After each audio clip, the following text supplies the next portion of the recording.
Now, Sports Talk with Broads. Here's Hunter Brody. Wow. Okay, well, the Sixers get blown out in Milwaukee. That is a storyline, absolutely, and that game will be discussed because, boy, was it ugly. It was awful.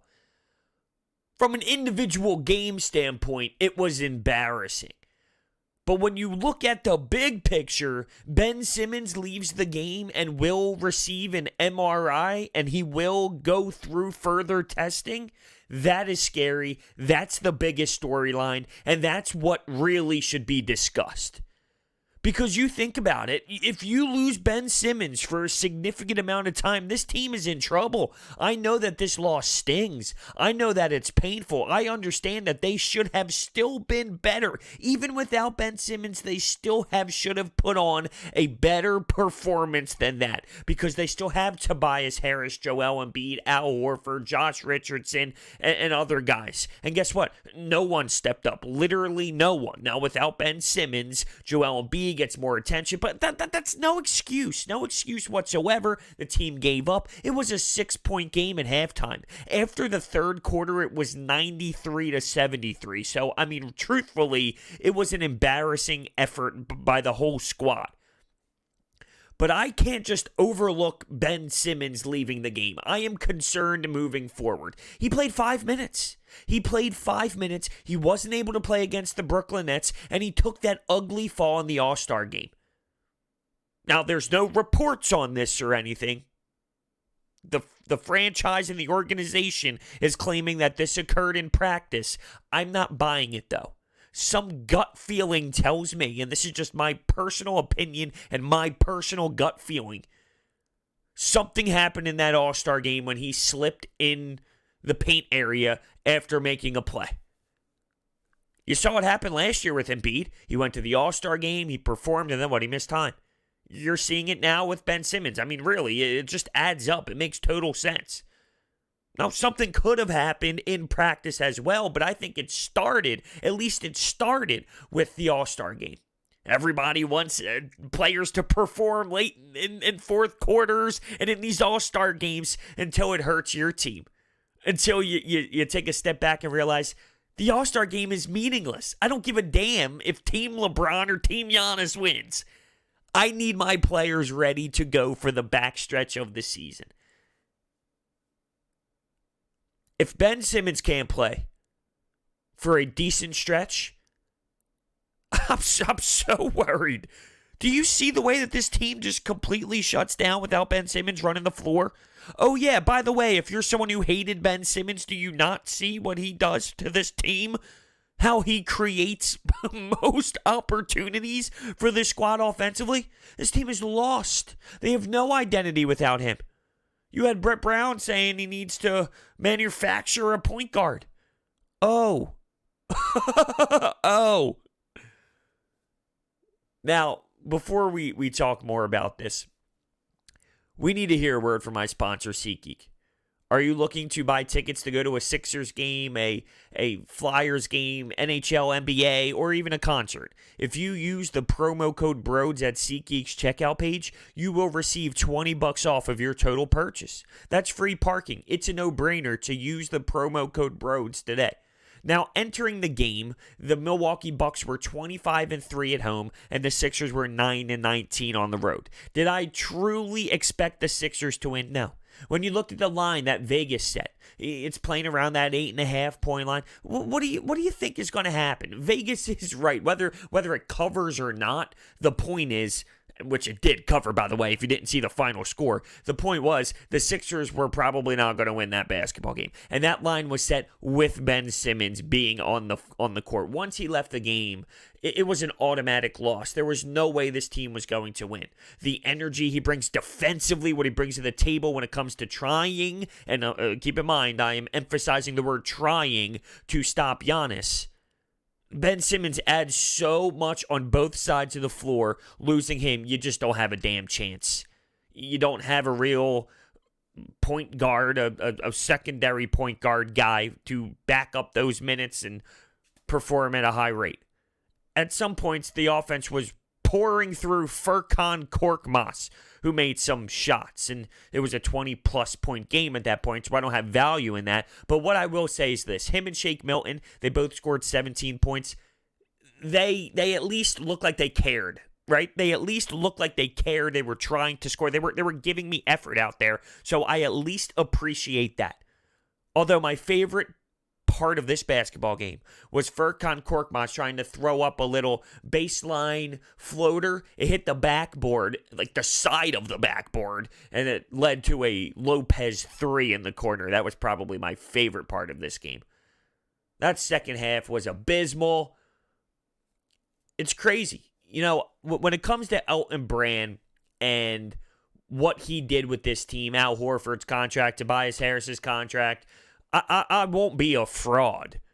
At the time, I absolutely loved it. I actually remember calling one of my buddies when I saw the trades go down, and to be fair, I said I wanted Jimmy Butler so bad, but for this being the secondary option, knowing Jimmy Butler and the Sixers did not have a mutual relationship and they decided to part ways together, I said, you know what, for what it is, Tobias Harris, Al Horford, that's fine. I mean, I would say a good portion of this fan base was bought into this would work. So, yeah, at the time, I absolutely loved it. I thought we would be fine. But as the days go on, you're looking at Al Horford out there, and you ask the question, does he care about the sport of basketball? Does he feel like competing anymore? There has to be something wrong, right? Like, you watch him play out there, he has to be battling through some sort of injury because it just doesn't make sense. It's the only thing that's logical. There's no way he just forgot how to play the game. But he's getting waxed defensively. He's getting torched. He can't hit a damn shot. And these looks, majority of them wide open. Wide open looks, and he's just not cashing it. So as I stated from the jump, when you look at Joel Embiid, who shot 5 of 18 from the floor, when you look at Tobias Harris, who was minus 28, scored 11 points and shot 3 of 10 from the field, when you look at Josh Richardson, 9 points, 4 of 10 from the field, and Al Horford, 1 of 7, 6 of those were three-pointers. I'm sorry. You still have enough to at least compete. I wouldn't have cared if they lost the game and it didn't look like slop and it didn't look like they had no clue what the hell they were doing. But that's what it looked like. They got ran out of the gym again. And I know Ben Simmons is so important, but you can control work ethic. They didn't give any sort of work ethic. And that is exactly why, right now, as I am recording this, I'm rocking the Flyers hat and the Flyers shirt, the Flyers socks, the Flyers pajamas, the Flyers underwear. Okay, I don't have all that on. The hat and the shirt, though. Because guess what? That team's giving the fans everything they got. The Sixers are not doing that. And you look at Brett Brown in a game like this, and he has to be thrown into the equation as well. This was crazy, though. Embiid talks his talk. He dominates the Nets. He has 39 points. He talks about how he wants to be the best guy in the league. He wants to be the best player in the league. He can't be stopped. He's trying to find his personality again. It's the same cycle, though, right? The conversation is the same with him. It's always the same. I need to get back to myself. I'm not having fun. This is terrible. I'm not having a good time. Then he has a dominating night. I could be this. I could be the most dominant man. Stop. I mean, just stop. The Sixers couldn't find a three-pointer to save their lives throughout this game. Now, at the end of it, they ended up shooting 35% from the field as a whole. But when it comes to the three-point percentage, it was...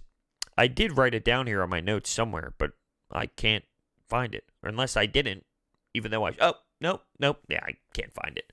Regardless, it ended up being around 40 three-pointers, and it didn't end statistically on the stat sheet as bad as it was throughout the good portion of this game. And when I say good portion, I'm not describing how the Sixers played. I guess I'm just talking about the reasonable time of the game where it was not the fourth quarter where it was a 25-point blowout. That's right, I said that. They went into Milwaukee and they got blown out once again. I find it hard to not bring up Ben Simmons, though, when it comes to that. Because it changes the identity of the team. It changes everything this squad does. He is the motor defensively.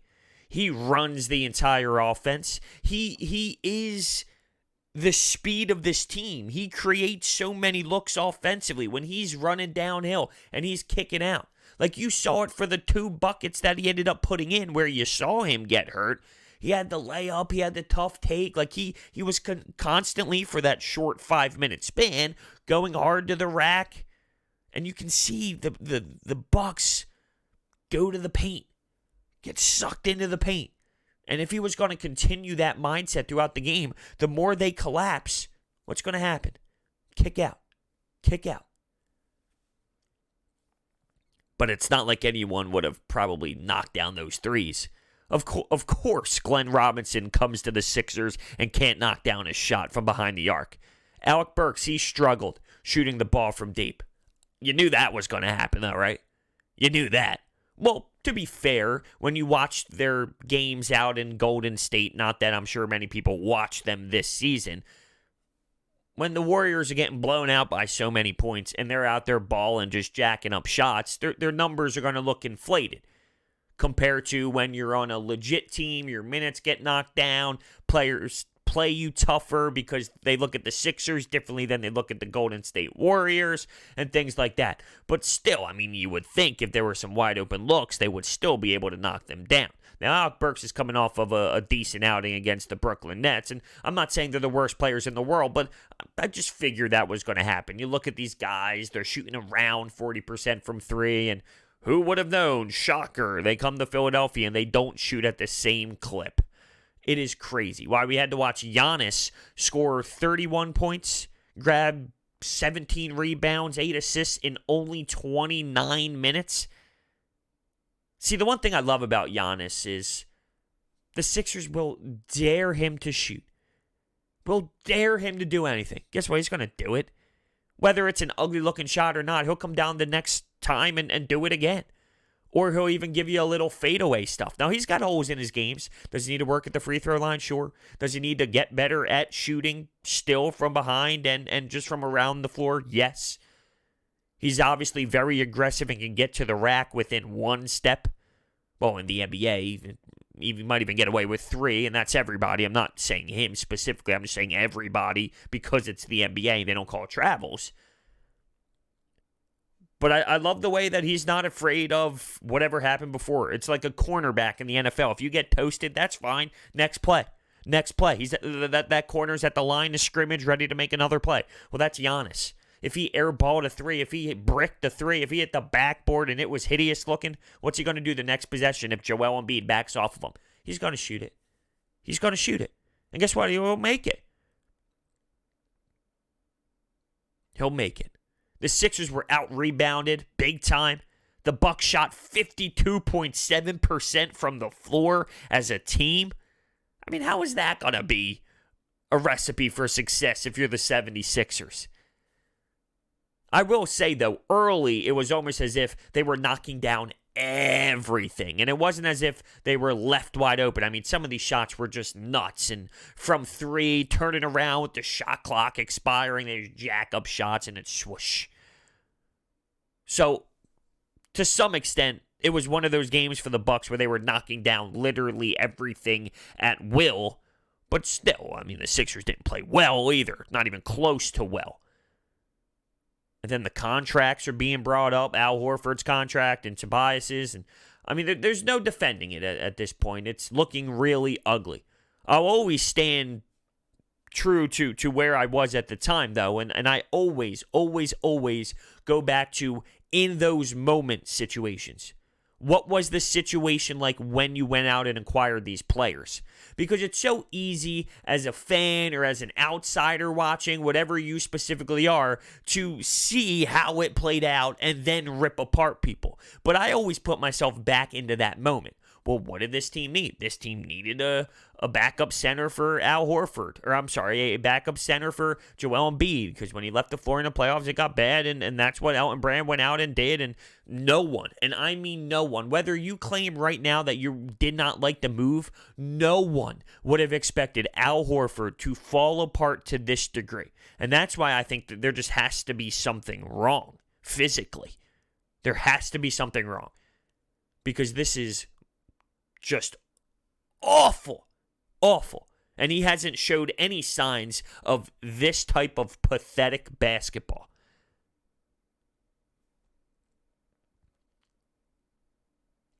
Where does the team go from here? Well, they have some teams that are beatable.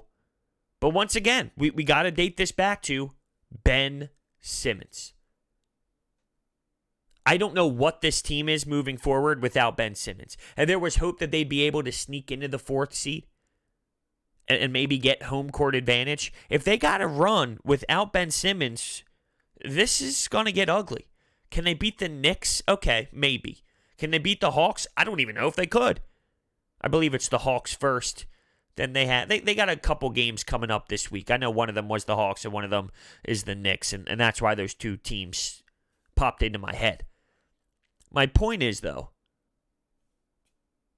can they beat the Knicks without Ben Simmons? Maybe. But there's more teams that they probably won't be able to beat coming up on the schedule than... Oh, man.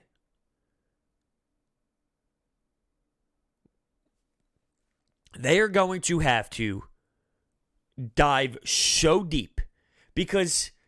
When you look at the reaction of Ben, when you saw the way he held his back, when he went back to the locker room 5 minutes into the game, you knew it was bad. It wasn't just an kind of injury. It looked serious. I mean, he's getting an MRI and things like that, and it took him out of a game against the Milwaukee Bucks. And we're talking about a kid who doesn't miss time. This kid just doesn't miss time. He's always on the floor, constantly, running 40-plus minutes. So for him to leave the basketball game, that's telling me a lot. I'd be shocked if he's just okay to play within the next couple days. But it seemed like it was one of those games where everyone was getting some sort of injury going. Tobias Harris ended up weirdly falling on his knee, and things got scary there. Joel Embiid's getting hit in the face, hit in the eye, and then at the half, he ends up holding his back. It was almost as if every person on the Sixers were ready to collapse due to something. One after the next. That was awful, just awful. So, of course, I opened up the 24/7 Anytime hotline, and you can call in at any time. 856-442-9805 is the number. You can leave your message. You can leave out your frustration. Maybe you want to be optimistic. Now, there were no optimistic calls in this one. But if you want to be optimistic, go ahead. You can call in at any time. So let's get this going. Let's listen to some phone calls because people need to get out their frustration. Yo, bro, it's Sean. I'm fucking tired of this team, dude. Brett Brown, Elton Brand, he literally let Jimmy and JJ walk and signed and surrounded Embiid and Simmons with fucking Al Horford, who's a piece of shit and a fraud, and signed him with Tobias Harris, who's another fraud. I'm tired of this team. We can't win on the fucking road. All we can do is win at home. I'm only going to start tuning in the home games because this is fucking ridiculous at this point, man. This whole team, sorry for cursing, but this is ridiculous. Elton Brand went out and signed Al Horford to $100 million and didn't surround Embiid and Simmons with shooters, man. This whole season is done. I hope we get first rounded so Brett Brown gets fired and Al Horford gets traded. Thanks for taking my call.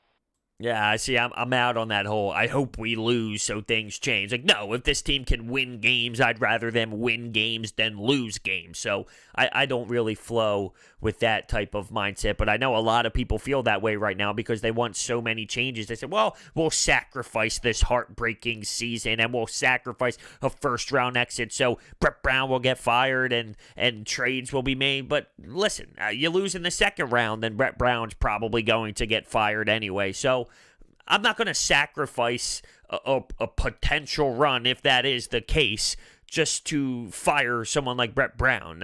I'm not saying right now that I'm the most confident person in the world, but let me put it in comparison this way. If you can get to the Eastern Conference Finals and Brett Brown be the coach, or if you could lose in the first round just to get Brett Brown fired, like, why wouldn't you rather go to the Eastern Conference Finals? You know, that's just the way I see it. But anyway, I digress. Getting out your frustration, I understand completely. The thing about JJ Redick too, not to bash on what anybody's saying here, but once again, I always go back to where we were at a specific time as a Sixers fan base. JJ Redick was getting crucified by this fan base for not being able to defend at all in the postseason. Now the Sixers are struggling to shoot the ball, which they are. They have no one who can shoot, and they can't get anyone to create their own shot. It's tough to watch. The offense sometimes is so stale, my eyes bleed. But my point is, back then when JJ Redick was here and he was getting toasted left and right, everyone wanted him out of here, and they wanted to get someone who could defend better. Now we don't have anyone who can shoot, and now all of a sudden we want J.J. Redick back. Now I would have brought J.J. Redick back too. He did get a bigger contract than probably expected, and with all the other moves made, it would have been tough to find a way to keep him happy financially and bring in the other guys as well. I'm not here to get into the free agency move, but my point on it is, at the time, J.J. Redick was getting torched here, and people did not like the way he played postseason basketball because if his shots were not falling, he wasn't able to stay on the floor. Does that sound familiar? It kind of reminds me of what Furkan Korkmaz brings to the table. If he can't score, he got to get off. And now all of a sudden, J.J. Redick is the missing piece. I just find that funny. What's going on, bros? It's Danny. Listen, I don't care if it's Milwaukee or if it's Atlanta, Cleveland, any of the bad teams. Until this team finds a way to win on the road, I can't trust them in the playoffs. They're a joke to me until they win on the road. That's all I got. See ya. Quick, to the point, and you got a point. They do need to win on the road. They are now 9-20. Once again, though, when it comes to this game, I'm not giving them a free pass, but without Ben Simmons, they didn't stand a damn chance. They didn't. They didn't stand a chance. So it's not so much to me about this individual game. I'm upset about the effort level, and I'm upset about the body language and how these players just laid down and died. But from a win or lose standpoint, when you lose someone like Ben Simmons, and he might be actually hurt for a decent amount of time, you know, the one more road loss to me, it's not so much about just the loss, you know? It comes down to the effort level and losing Ben Simmons. Losing Ben Simmons is the main priority and the main focus when it comes to what happened in this game. Rhodes, Hunter Brody, you ugly piece of crap, you. It's kept. The Sixers stink. I've told you this once before. They're so inconsistent. I'm sorry. Brett Brown needs to go. I don't care if there's no Ben Simmons. There's enough talent on this team.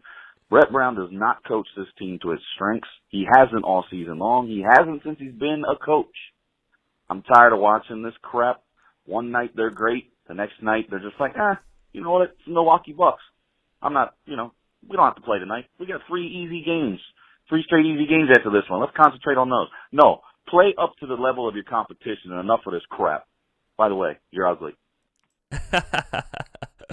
You're funny. You're funny. That is a friend, by the way. That's not just somebody who's coming on here ripping me apart. Am I that ugly? I don't know. Maybe I am. But anyway, to your point, Brett Brown, that is something that I have stated all season long, specifically with Al Horford's role. He has not been utilized properly. He's playing this stretch 4 position until the recent move to the bench and jacking up way too many threes. It's just not what he is out there to do. That's not his identity. That's not really what he has done throughout the last portion of his career. That's not where he has been successful. So I don't understand why that's where he has been placed this season. I was never a huge fire Brett Brown guy, as most people know who have been listening to my podcast and my show for a while now. But yes, at this point of the Sixers' identity, and it's, I'm not saying to do it right now at this very moment, because at this point it's not happening. Like, Brett Brown is not getting fired this season. It is so obvious. So I'm more looking at Brett Brown going this offseason. Yeah, the message ran dry. All right, his motto and his mindset and his philosophy with this core group of fellas, it's run its course, and there's no way that he will be back unless this team makes a magical ride and a magical run. But I don't see that happening. So I do agree that Brett Brown needs to go. It just won't happen this season, and it shouldn't happen this season because it doesn't make sense. They are on the back stretch, the home stretch. You're not going to fire your head coach right now, and magically everything's just going to switch. Hey, bro, what's going on? Man, that game was tough to watch. I'll tell you, though, that the blame doesn't really fall on Embiid, though. I really don't think. I mean, the problem is that once Ben Simmons got out with that back issue, a lot of focus was on Embiid during that game. And once the Bucks realized that nobody could make a three-point shot, they knew that the only person that was going to give them trouble was Embiid, and they double-teamed him, triple-teamed him. So I really can't blame him because I think he had the worst part of it. I'm going to leave Tobias Harris and Al Horford to the other callers. I'm sure that, they're all going to jump on them pretty quick. I mean, I want to, but I'll leave that alone. But, one of the things that I wondered is, you have Shake Milton and Furkan Korkmaz who are actually playing like they want to win, and they get less time than most of the starting players. And I'm like, if you have, Richardson, you have Tobias Harris, not even really trying. I mean, it didn't look like they even cared. But they leave Shake Milton and Furkan Korkmaz for dying to show what they've got. I mean, I'm sorry. Like, if I was Brett Brown, I'd be like, you know what, Tobias, you haven't done much lately. Richardson, you haven't done much lately except for that one game for the first quarter. But I don't know, man. It just doesn't, just doesn't seem right. And I feel like right now Elton Brand is looking bad, man. He's looking like maybe he didn't know how to build a team in the first place. I hate to say that, but it's looking like it, and it's looking like an early playoff exit, and it kills me to say that, but every time we play a real team on the road, it's always ugly. I don't know if it's always ugly to this level, and once again, you can't just factor out that there was no Ben Simmons. I mean, that changes the entire basketball team. With Elton Brand right now, it's a tough look. You just can't deny it. Nobody can deny it. For Elton Brand sitting there, it is a really brutal look for everything that occurred. When you mentioned Shake Milton, though, and Furkan Korkmaz, that's just a reactionary thing because you saw him out there. Like, I even mentioned it from the top, actually, that they did look like they wanted to compete harder than anybody else, but you're talking about a max player type guy in Tobias Harris. Like, this is a players league, and I always mention the AAU Little Johnny concept. This is the NBA. These are professional athletes. You got to ride with them. I mean, that's just what it is. You got to ride with the guys that you brought in here to ride with. Shake Milton and Furkan, they played around 20 minutes, and they had a nice little stretch there where they were putting the ball through the basket. But Tobias Harris is here to be a starter. Josh Richardson is here to be a starter. Joel Embiid is here to be a starter. Like, these are your guys. You got to go with them. That's just how it is.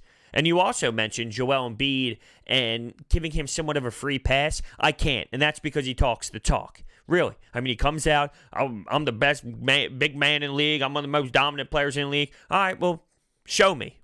You can do it against the Nets when Jarrett Allen is guarding you. That's great. Let's go. I mean, you got to be better than that. And I know the Bucks are going to make your night a living hell. Good players adjust to that. Good players find ways to kick out of a double team, not turn the ball over. Good players find ways to get fouled. Good players find ways to shoot better than 5 of 18. And the last time he played, what was it? An awful 6 of 26 from the field. So, he's had his struggles against this squad. No free pass. Hey, bros. This is Daniel here from Virginia. Just calling in, just getting done watching the fourth quarter and really wanted to get your opinion on what you think we need to do with Al Horford. Obviously, he needs to be a part of what we're doing, but just really curious on what you think we can do. I mean, I don't know if it's a change in Brett Brown. I think it's a little too late in the season for that, but he's literally playing like the worst person in the rotation, even off the bench.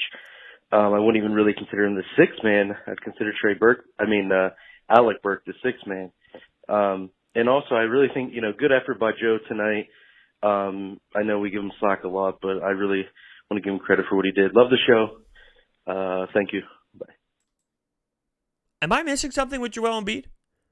I didn't see anything great out of Joel Embiid. Like, I can't be satisfied with Joel Embiid. And it seems like a couple callers and people out there are okay with what Joel Embiid provided. And I don't know. I truthfully do not see it that way. I'm just as disappointed in Joel Embiid as anybody else. But when we talk about Al Horford, what we can do, I saw a good point on Twitter.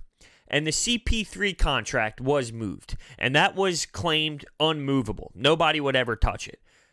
Al Horford's contract is a really awful look, and I don't think many teams would go after it. But is there a possibility to somehow move on from it in the offseason? You might be having to give up a lot to get rid of it, but if that's the mindset, then maybe it is possible. But the first thing to go for me is Brett Brown. Can another coach utilize this team a different way? Can another coach properly handle this unique roster? And can players take the next step in their development as well? Because that would play a big-time factor. Ben Simmons jump shot. Yeah, bros. I can't even think of how bad that game was. I can't even think of a word to describe it. It was horrendous. The fact that I had any hope going into this game at all, because my one Bucks fan friend told me the Bucks never went on ABC, whatever. I said the Sixers never went on the road, and I was right. I didn't understand at the time why we signed Al Horford for however long we signed him for, however much money. I just don't understand this team at all. Like, normally you can see this team has direction. I couldn't tell you what this team's direction is right now. And I don't even know at this point. I'm just too frustrated. But yeah, keep up the good work, man. Thank you very much. I think we're all pretty much at where you're at, where you're, I don't know. What's going on here? Oh, man, like that's where we all are in our minds. We're stunned. We're a little clueless. We're questioning things. We're baffled. We're frustrated. We're confused. Those are the words to describe it. This team just is so inconsistent. Their highs are at a wow level. Their lows are like a what the hell level. And then on top of that, you lose Ben Simmons. And I can't get over that. I will not get over that. I'm sure I will talk about this again because I can't get over the fact that Ben Simmons is probably going to miss some time just based off of my eye test. It did not look good. It did not look pretty, and it looked concerning. Let's take our last call. Yo, what's up, bros? This is Kevin up in Seattle. I've been a 76ers fan since 1980. And I don't even want to talk about tonight's game. It was such an embarrassment. We had zero fight after halftime. But I want to throw some names out there. Ersan Ilyasova, Marco Bellinelli, J.J. Redick, Dario Saric, and Robert Covington. I think we gave up on that lineup too fast. I think that was our best lineup. We just needed to stick with it and get some experience with it. I think we gave up on that lineup too fast. I think if Brett Brown goes also, so does Elton Brand. Because he assembled this mess. He's just too inexperienced as a GM, bros. That's just my opinion. We'll see what happens the rest of the year. Win or lose, 76ers for life. Thanks. Thank you very much for all the support and for the phone call. The Elton Brand thing, I mean, it's a conversation that can be discussed at this point. Is he too inexperienced to develop a roster that can seriously contend? at the time, well, I know me, and I'll speak for myself. I loved the aggressiveness. I loved the Jimmy Butler acquisition. I loved going out and getting Tobias Harris. I loved the Al Horford based off of the situation. I would have kept Jimmy Butler, like I stated, but knowing that they did not want to be together, speaking about the Sixers and Jimmy Butler, for the alternative to be Tobias Harris and Al Horford, I was bought into that. I was bought into Josh Richardson as well. I got sucked into the product that they sold to me. Now, it did not work, so now the conversation can be had. Yeah, absolutely. Now, you mentioned a couple things that I want to tack onto. When you mentioned Dario Saric, he can't play. Dario Saric cannot play in this league. Robert Covington, what did he do in Minnesota? I mean, now he's with the Houston Rockets, so things are changed, but he's another guy. He can't put the ball on the floor. I'm not so, and I'm not sold on those guys. And what you mentioned about Bellinelli, those are the free agent type of players, like the veteran players that you can find to build out your roster. And Ersan Ilyasova, like, of course they have value, but those are guys that get moved around the league and play for so many different teams. Like, you can find those type of players. We didn't necessarily give up on Ersan Ilyasova or Marco Bellinelli. You end up getting them, you rent them, and then at the end of the season they go to free agency, and that's just how those veteran players work. Dario Saric can't play. Robert Covington, I didn't like personally, but does he have value? Sure, but he's not like a legitimate starting player that brings you to a championship. Like, you can find those type of players besides Dario. Like, I don't even think Dario Saric is a worthy player anymore. We just fell in love with him based off of, I guess, that time of where Sixers basketball was at. Yeah, so I don't think we gave up. Personally, I don't think we gave up on those players. Maybe how you feel, but there's no denying this. The Sixers are in a tough spot, and we're gonna have to pay attention until we find out the news on Ben Simmons and the MRI, because that can change a lot. That can change where this team lands when it comes to the playoffs. It can change the seeding. It can change home court advantage or not. It can change the difference between first round exit or second round exit, or first round exit or the Eastern Conference Finals.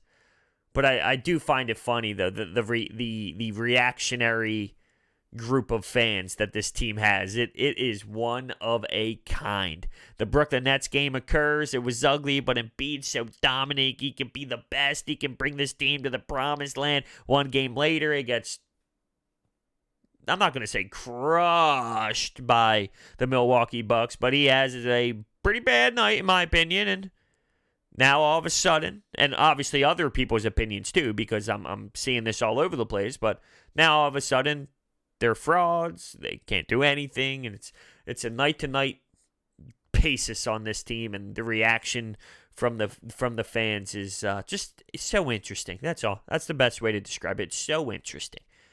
So with that being said, hit that thumbs up button and subscribe. Thank you so much for watching, and I will see you next time.